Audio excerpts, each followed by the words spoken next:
interested in increasing your fitness, your endurance, repeat sprintability, and even anaerobic capacity by a factor of up to 10, like make a 10 times improvement. It's insane, with a very simple breath holding technique. Well, that might be possible, and there's a study and some science to show, which we're going to delve into during this episode, this video, this podcast. I say video, episode, or podcast because we are now on Apple Podcasts. Yes, finally, that was a bit of a tech issue to get through. It's also available on Spotify. Thank you for everyone that listened to the origin story. This is episode 1.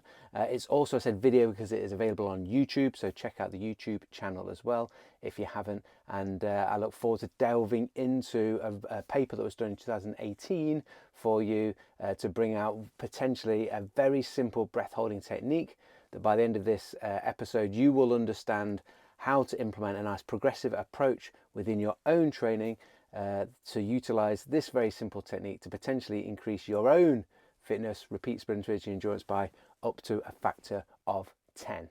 We enter this world taking our first breath, and sadly we leave this place taking our last. And what I want to do with this podcast is to explore what happens between those breaths.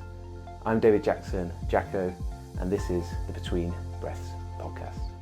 Oh yeah, and I forgot to mention, welcome to the new podcast studio, aka it looks a bit like a caravan, aka it is the caravan of love. It's Jacko, Mrs. Jacko's camper van, but it felt like the perfect place for a podcast recording. So yeah, welcome to our mobile home. So welcome to the Between Breaths podcast. I'm Jacko, master instructor with the Oxford Advantage and a former professional rugby player. In today's episode, we're going to jump into a study done in 2018 by Xavier Woorons and his team. He's a scientist, a French scientist, and it is within actual rugby and potentially increasing repeat sprintability of rugby players by up to a factor of 10, as I mentioned in the intro, over just a 4-week trial. So one of the things I want to be able to do with this podcast, as well as get some amazing guests on, which we might have in the next episode. I've got 5 or 6 already lined up, so look forward to those. But equally, we're going to spend some time delving into some of the science and some of the research and take that science and take those studies,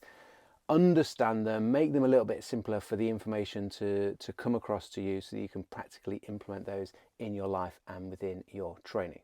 So increasing repeat sprintability in just 4 weeks, potentially by a factor of 10 using a breath hold technique compared to just if you were to do some repeat sprint training with normal breathing. This is the study that Xavier Woorons, that French scientist, has done back in 2018. It was with 21 professional rugby players, and being a former professional rugby player myself, I know that if you could increase our fitness by just 1%, we'd have bitten your hand off. And one of the things that is the context of this is useful to understand, and why I would get my ears pricked up big time when I came across this study with my Oxygen Advantage training. And it was the fact that I think back to, I retired in 2013, so from 2021 to 2013 I had a professional rugby career where there were certain pre-seasons where every single pre-season fitness session, the guy next to me, Stenny, aka Neil Stenhouse, shout out Stenny, he was sick every single time. That's how brutal these sessions were. You'd finish the session with like a metallic taste in your mouth, and you were just beasted, and you were pushing, you were trying to create some adaptation. We were trying to push our limits. That was our job, to try and increase our conditioning to be the best that we could be. And the only way that we understood that we could do that is by literally physically and mentally pushing our limits. Now, what's really interesting with this study is going, well, what we know about how breathing influences our physiology is that we can potentially work at a slightly lower intensity, yet create a more severe anaerobic environment within the body to force greater adaptations, yet not actually have to push the body, the musculoskeletal system, to the same level and reduce our risk of injury, which is one big important factor of this, but at the same time seeing a 10-fold increase when we look at the results from this study.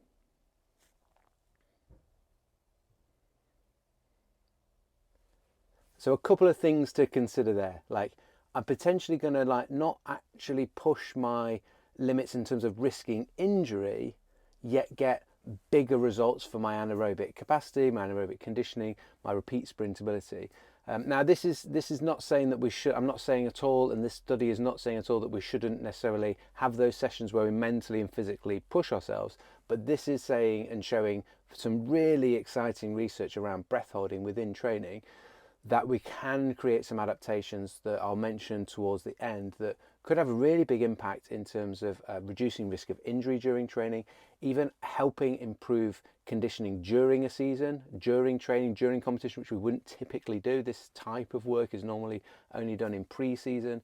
And I'm currently working with a number of professional rugby players and one team here in the UK where implementing some of these breath holding techniques is part of what we're trying to do in order to help people to minimize the risk of injury as well as returning from injury. Can we do some breath holding in early stage rehab as well as late stage rehab to help minimize the deconditioning from the anaerobic work that we wouldn't be able to do whilst we're injured, as well as better preparing our athletes to be able to get back into higher intensity work when their injury allows them to, but at the same time not have had the same deconditioning that we would typically have. So some really interesting practical applications for coaches, for physios that might be listening to this podcast as well.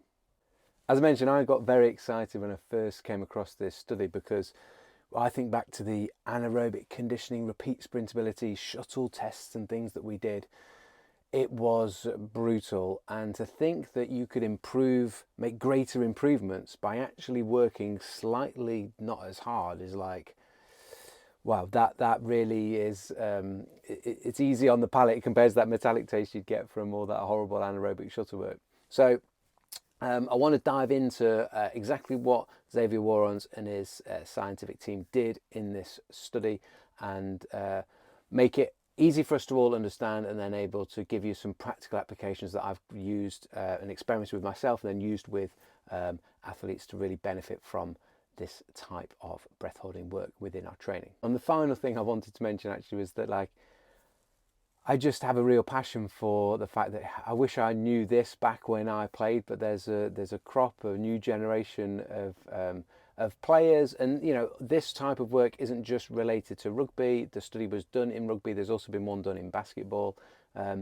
It's just that I personally have an experience of rugby and work currently within the rugby world. So I've got a passion to try and help people that are still playing that game and potentially be able to make better improvements than we did, and also at a less risk of injury, and just being smarter with our training and using what we know about the breath and how that influences our physiology to just be able to train smarter and train more efficiently and create better results. So I really hope this, by the end of this episode, you have an appreciation and understanding of what happened in this study and how you can apply it.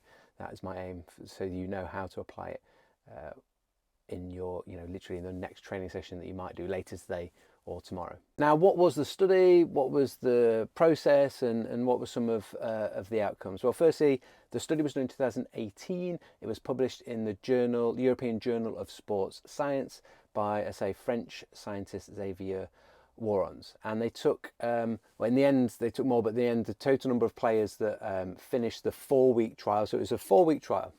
And it was 21 professional rugby players that completed the 4 weeks in the end, and they did 2 sessions a week. That was it. One of the sessions was substituted for their normal training regime, and this was done in season, which is a really important point.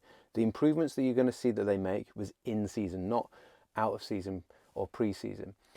So it was a 4-week trial, 21 professional rugby players in Ireland, and they split them into 2 groups. So there was 11 in one group and 10 in the other.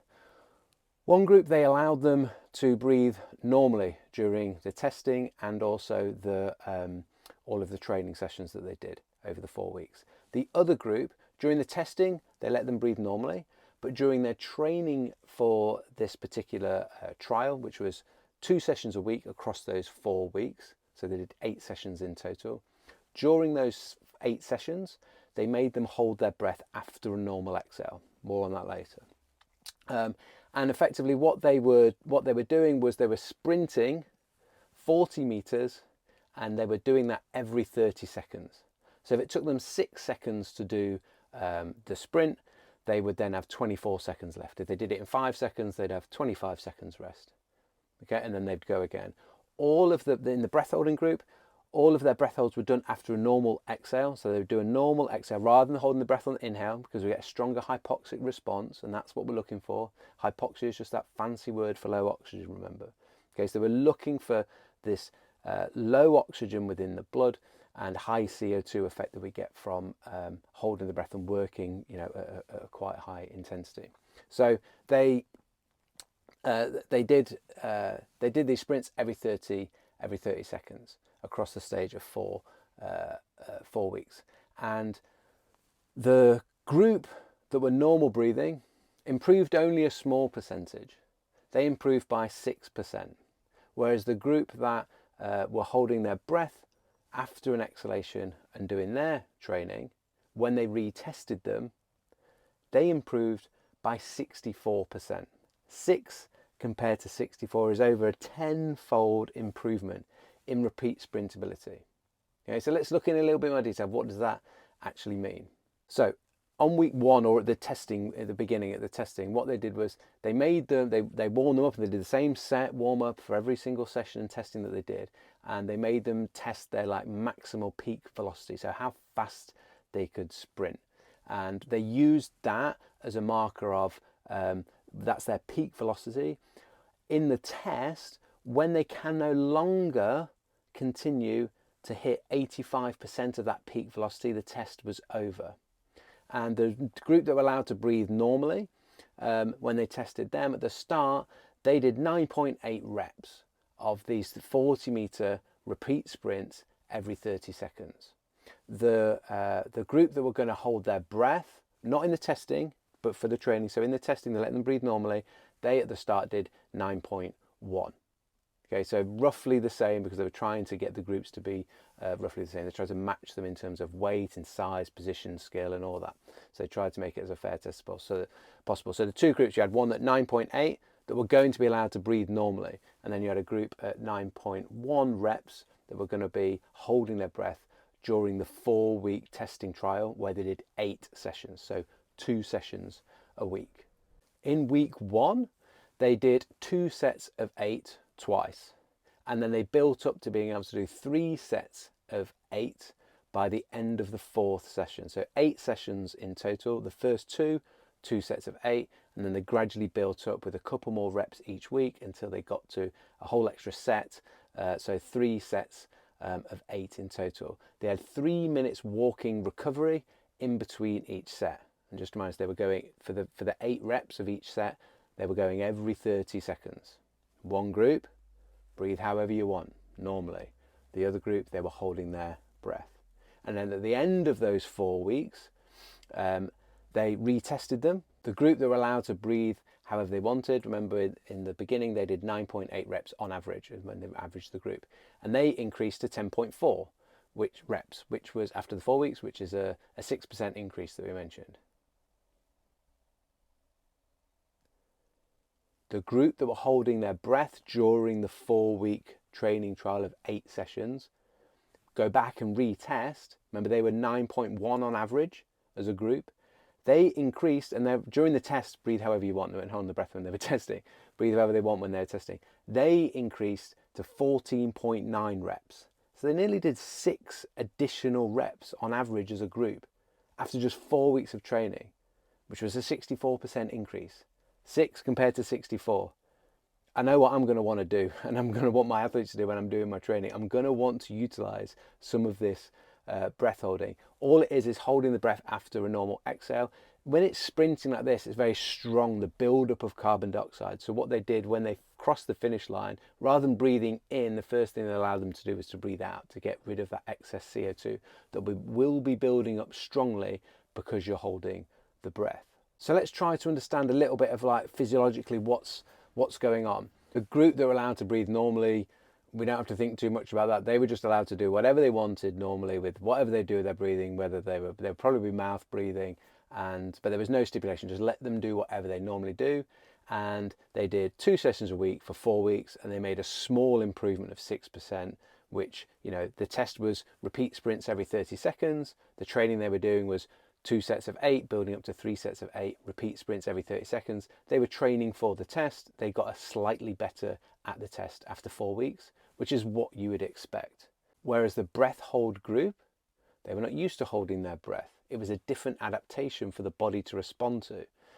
When we're doing repeat sprint work, working when you're sprinting like this for, you know, 2 sets of 8, 3 sets of 8, it's a significant amount of time there where you're working in intensity. The body can't utilize oxygen to be able to keep doing that repeat sprint. So it's anaerobic work, but that's just the sciencey word for like without oxygen. And the body can adapt and get better in many different ways to help us be better adapted to that stimulus that we place it upon.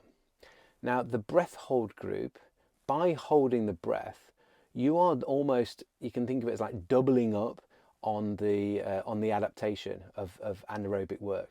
Because when you hold the breath, particularly after a normal exhale, once oxygen that is in your blood leaves your blood, you haven't filled the lungs with oxygen before this breath hold.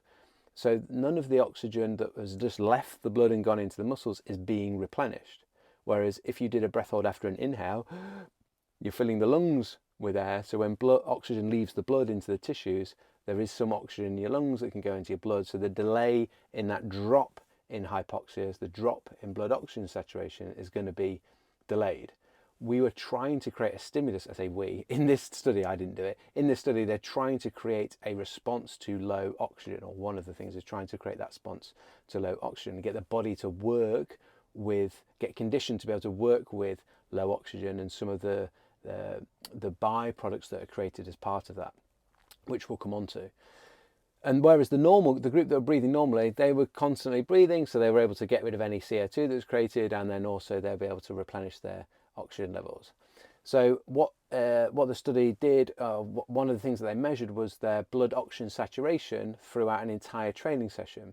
And interestingly, normoxia is deemed to be anything 95% and above. The group, even though this is a very hard session, sprinting every 40 meters every 30 seconds, like that's hard. You go and do this.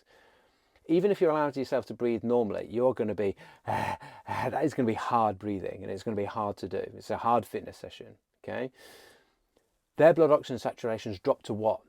On average, across a whole session, it was 95.5 for the group that they're allowed to breathe normally. Whereas the group that were holding their breath during a session, just during the sprint bit, their blood oxygen saturations on average across the entire session, 90.1.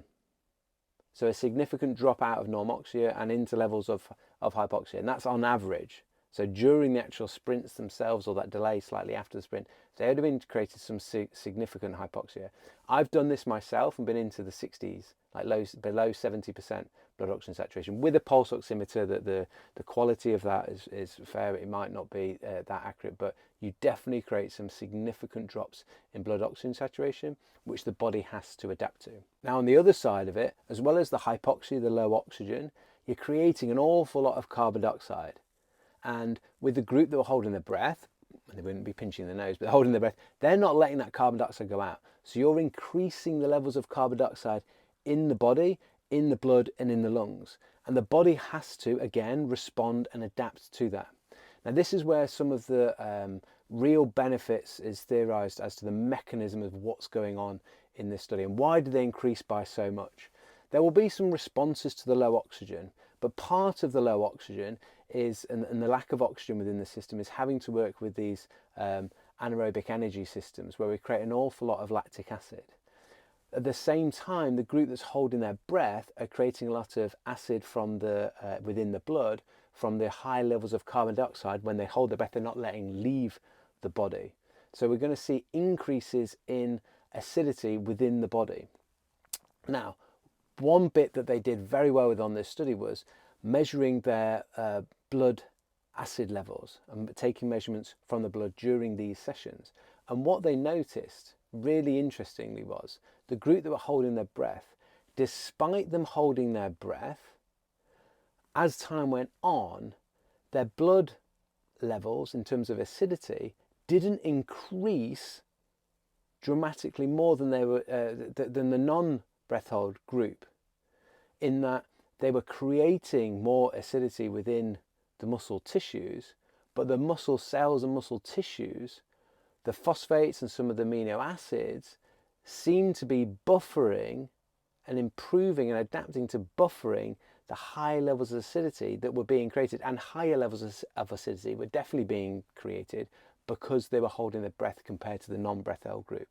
I hope that makes sense. So by holding the breath, you are going to be keeping more of that carbon dioxide in, which creates a more acidic environment. But the blood acid levels weren't going up as much as you would expect. And so over the 4 weeks, those muscle tissues, because they were being forced to being flooded with all this acid, were having to adapt, and they believed that the phosphates and some of the amino acids and some of the proteins in the muscle tissues themselves were helping buffer that acid, reducing it or delaying it getting into the blood, and therefore helping them to be able to increase by what turned out to be a factor of 10. It still blows my mind, a factor of 10 better than the group that were allowed to breathe normally themselves. So a couple of things that I want to point out on this. One is, obviously it was with 20, I think they started with 35, but only 21 of the rugby players finished all of the sessions. So it was a study group of only 21, which is a small group. And it was only one study. But there's two things on that. There has been a follow-up study done in 2020 with basketball with similar results. A different type of drill. They used a more of a basketball type of drill for change of direction, but similar results with the group that were breath holding compared to non-breath holding, which again is interesting and does back it up. I think the other thing that really does make this very, very interesting is just the fact that it increased by so much. It wasn't a 10% improvement or a 20% improvement. It was a factor of 10. Improving by a factor of 10 is insane. Yeah, 64% compared to 6%. It's something that we have to think about and have to commit. We'd be, in my mind, we'd be stupid not to consider utilising this. And the other thing that makes it very exciting is it's just so simple. The only thing they asked them to do was hold the breath after normal exhale, do their training rep, and then breathe out. And then the rest of the time they can do whatever they want. That's all. That's all it was. And so that's one of the things that makes it very, very exciting, because of the effects and because of how simple it is to implement. Now, while I'm a coach and I work with some professional rugby players and on one of the teams here in the UK, and what is it like in practical application actually working with people? I think that's interesting. I've experimented on myself first. Mr. Jacko's joined in with some of these sessions as well. And one of the things that's really apparent is during the session, it is intense, but you're not, when you're holding the breath like that, you can feel that like you're trying to run as fast as you can, but you are in that bracket of like 85-90% of your maximum. And it's intense during the session, but the session doesn't last very long. If I've got 8 reps and each is 30 seconds, it's only 4 minutes of work. I've got a 3-minute recovery period, so that's 7 minutes, and then another 4 minutes of work. It's an 11-minute session. And actually what you find is you recover really well afterwards. And if you combine this with some of the recovery breathing protocols that we have developed through the Oxford Advantage and with Pro Breathwork that I teach, you're going to get added benefits there. But in this study, they didn't even talk about how to recover their breathing during the recovery or after the session. But what I've seen for myself, but then equally with then some of the athletes that I've implemented this with, yes, the report like that was probably feels like one of the hardest sessions I've ever done, but it only lasted 10 minutes, and 10 minutes later, my breathing's back to normal, heart rate's back to normal, and yeah, I feel good to go. And when I speak to them the following day, there is not that muscle fatigue that you would have got from typically an anaerobic type of high, hard intensity conditioning session. So, because clearly you're not making the same sort of physical demand on the body, because you're not actually working at that maximal intensity, you're working at sort of your 85-90%. So there's a real nice reason as to why it can be beneficial as well. And I'm not saying that all of our training should be done when we're holding the breath, but 1 or 2 sessions in a week could have some significant carryover into improving our repeat sprint ability, our anaerobic conditioning. Now, I mentioned that it's intense when you do it. It is. And so what's very sensible and what I've worked on to develop is a nice progressive approach to this. Okay, so starting off with, it would be doing just one session a week to start with. And if you feel that you need to, you could build up to 2. But one session is going to be enough to see some significant improvements. And we should definitely start with one session. Equally, the session itself, the number of reps and sets that we do and the duration that we allow ourselves to do them, we can progressively make harder and more intense, but start in an easier situation.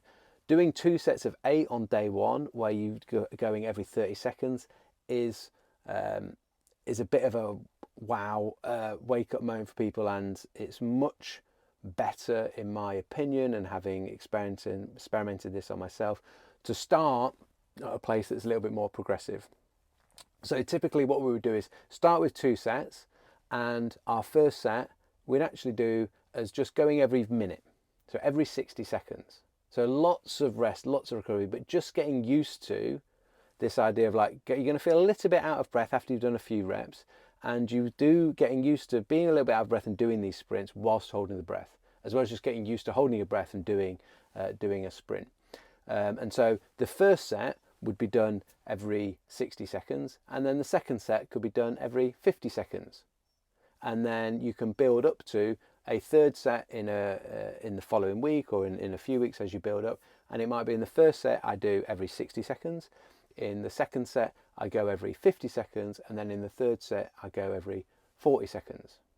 So reducing my recovery time between each repetition by 10 seconds. Yeah, so set 1, go every 6 seconds, set 2, go every 50 seconds, set 3, go every 40 seconds. And then you can progressively build that down. So I might do 3 sessions one week where I've progressively built down, and set 1 is, say, every 6 seconds, set 2 every 45, and set 3 every 30 seconds. And then once you get a little taste of what one set is like, once you've built down to it to do 30 seconds, then you can consider doing multiple sets of 30 seconds, but working in around sort of anything from 2 sets of 6, 2 sets of 5 to start with, building up to maximally what they did in this study of 3 sets of 8. 2 to 3 minutes recovery between sets, but start with more time with each rep, and bit from a minute, and build your way down to every 30 seconds. You could change it by 10-second intervals, which I've typically done, a minute, 50 seconds, 40 seconds, 30 seconds, or you could use those 5-second intervals as well. So, 45, 40, 35, 30. You hopefully you understand the process. That way we have a couple of parameters where we can change the number of reps and sets that we do, but then also the time frame that we are doing the departure of the actual rep.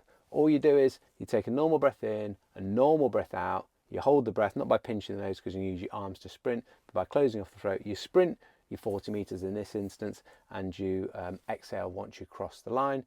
If you're going every 50 seconds and it took you 6 seconds to do, you do the math on that, you've got 44 seconds rest. And then gradually you're going to improve, and you're going to adapt, and it's going to feel easier to then work your way down to, say, like a 40-second interval turnaround, and then a 30-second departure. But just bear in mind that 30-second departure, if it takes you 6 seconds to do the sprint, you've only got 24 seconds rest. And the first couple of reps feel okay, but then you start to get into rep 4, 5, 6, 7, 8 of that set, and that's where you see the really big drops in blood oxygen saturation, so and high levels of CO2. So you will really benefit there from dumping off some CO2. If you haven't come across that, I've got tutorials for CO2 dumping on my channel within the Pro Breathwork platform as well.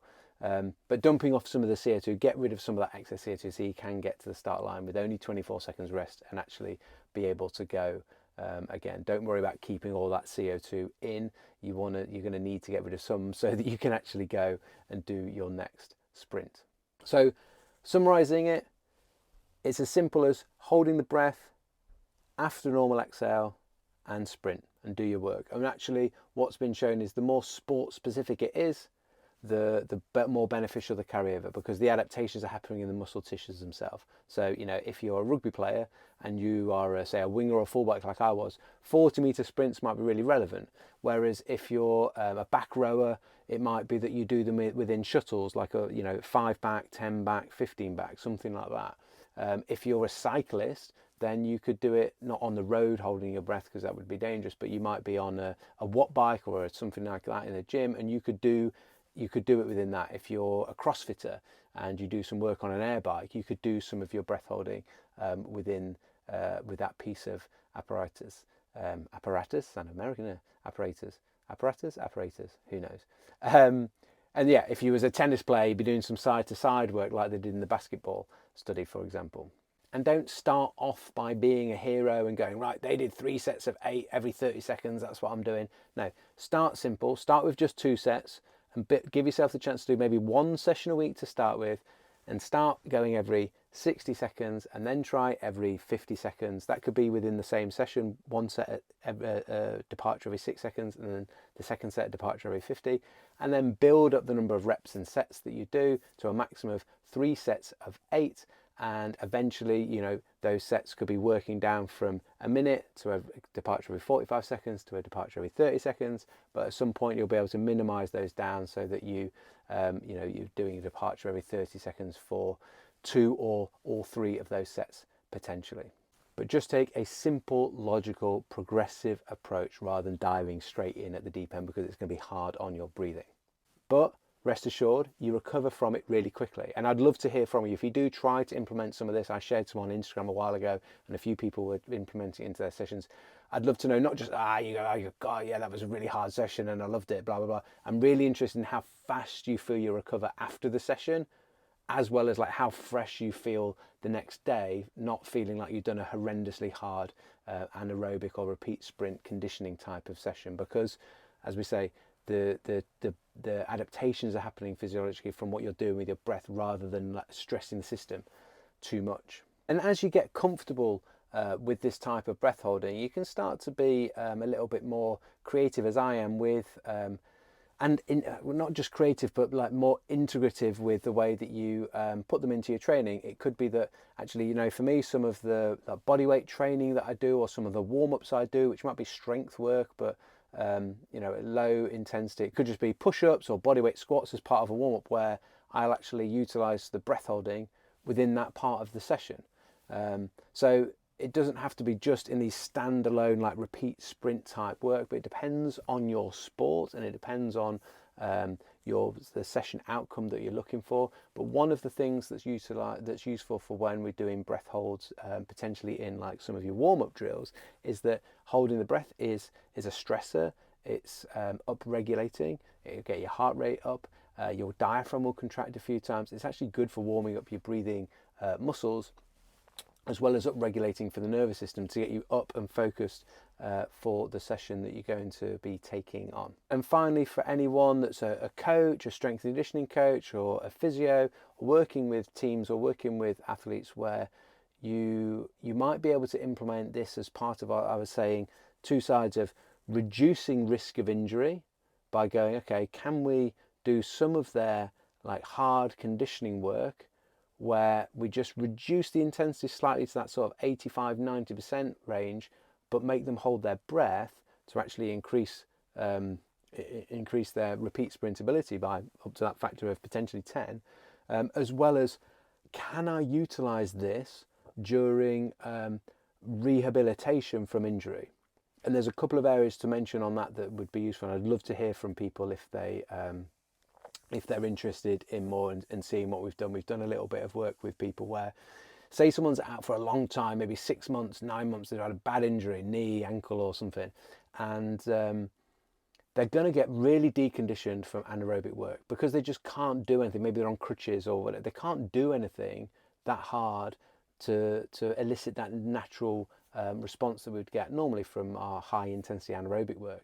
Yet when someone's just able to walk, and if we get them to hold their breath, you can get their blood oxygen saturations to drop down into the 80s, 80% comfortably, well, it's not comfortable, it's a bit of a challenge, but you can do that within 1 or 2 sessions with them and give their body and their muscle tissues some exposure to low oxygen and high CO2, so that hypoxia, hypocapnia that we get when we are working at high intensities. Yet you can get it with someone as simple as just when they're walking. I mean, we could get it even when they're static doing nothing, but if we can get them walking, their muscle, their legs are working, they're starting to get a little bit of that stimulus for those working muscles, even though they're working at a very, very low level, like not impacting on the injury itself. There's also some interesting research to show how holding the breath and increasing CO2 within the body helps with oxygen delivery into tissues itself, which can be helpful for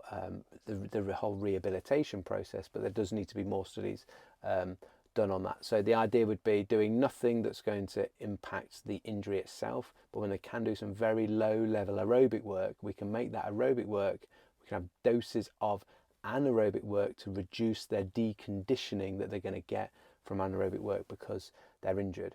And then the other part of it would be like that late stage rehab when their injury has got to the point where they can work at quite a high intensity, and we're trying to get them back to being, let's say, match fit, but they've not had the chance to do the anaerobic work yet because they've been injured. Whereas you could have built up a bit of a buffer and a bit of capacity of that anaerobic work, utilizing some breath holding progressively as their rehabilitation has progressed as well. So they come to that point of, okay, I'm nearly not injured anymore. I'm nearly able to get back to playing, and I'm like close to building up my match fitness.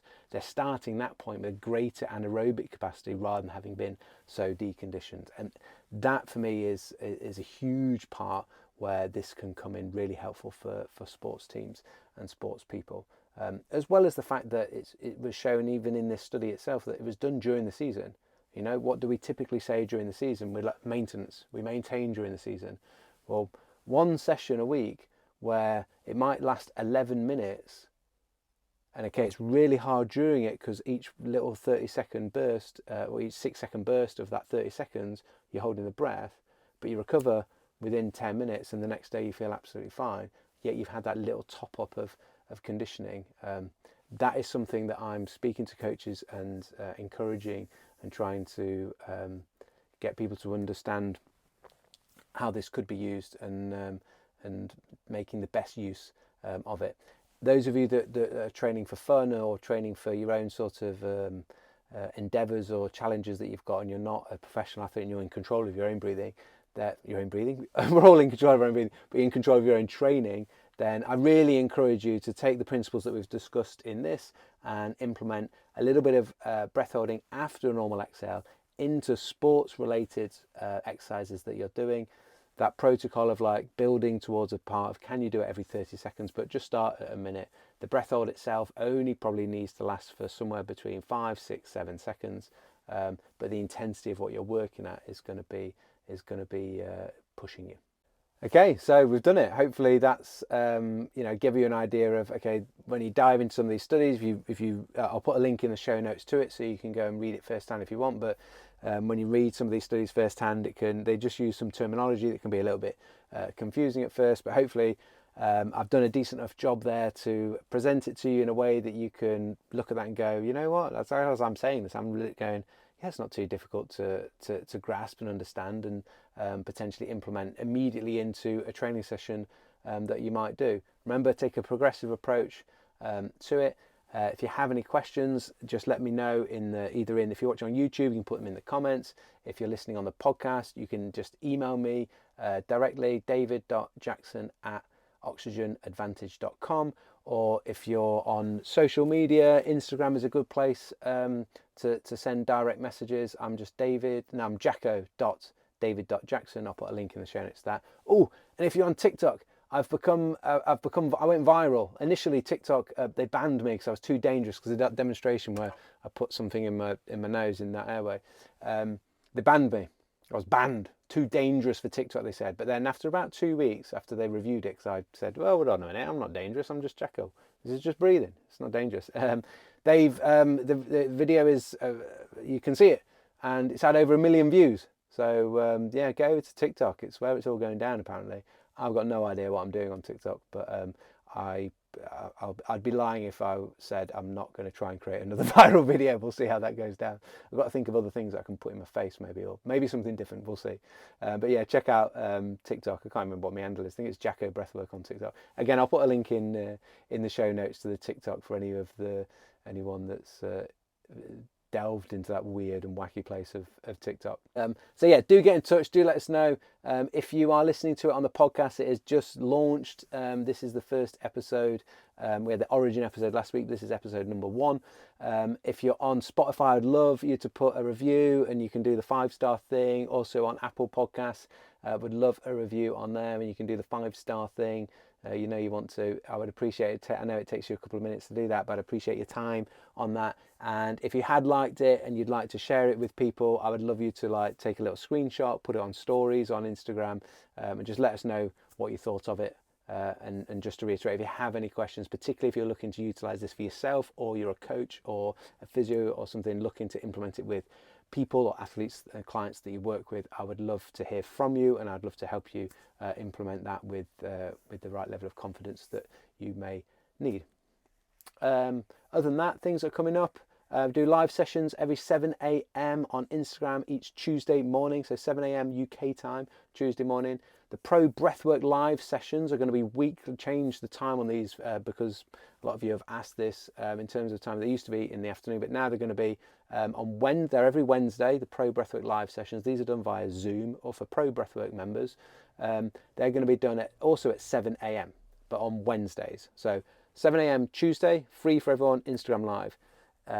7 a.m. UK time, Wednesdays, is going to be the Pro Breathwork membership live sessions. They're a whole 45 minutes to an hour, done via Zoom, so we can actually see each other as well. Their live sessions going through. There's other benefits that Pro Breathwork members get, like discounts on other courses, on-demand classes, as well as there's going to be some new seminars come up there they're going to get access to as well. So you can check all that out on probreathwork.com. Memberships come with a 7-day free trial, so you can always do your first live session for free, and you can watch any sessions back on replay.